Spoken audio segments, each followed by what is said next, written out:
Cet immense ouvrage de botanique a été publié au XVIIe siècle à Yverdon, mais sa réalisation ne s'est pas déroulée comme prévu.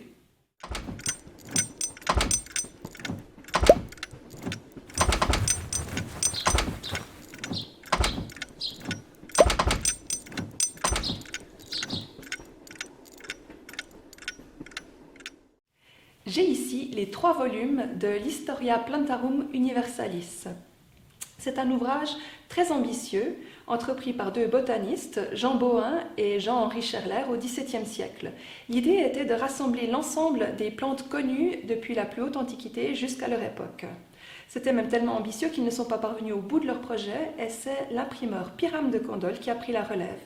Pyrame de Candolle était un imprimeur genevois qui est venu s'installer à Yverdon avec son entreprise qui s'appelait la Société Helvétique Caldoresque et qui se trouvait à la rue qui s'appelle aujourd'hui la rue Roger de Guimps.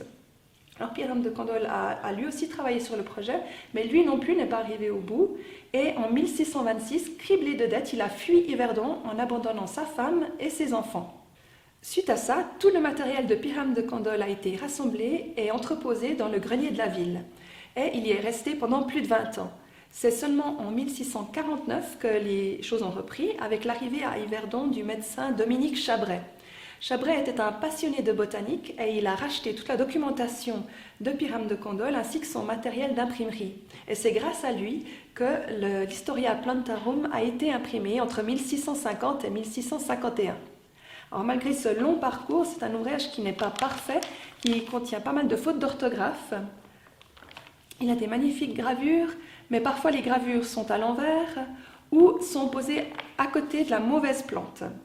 Mais malgré ça, c'est quand même le premier ouvrage botanique de cette ampleur et il a été reconnu par les savants de son époque comme un ouvrage de première importance.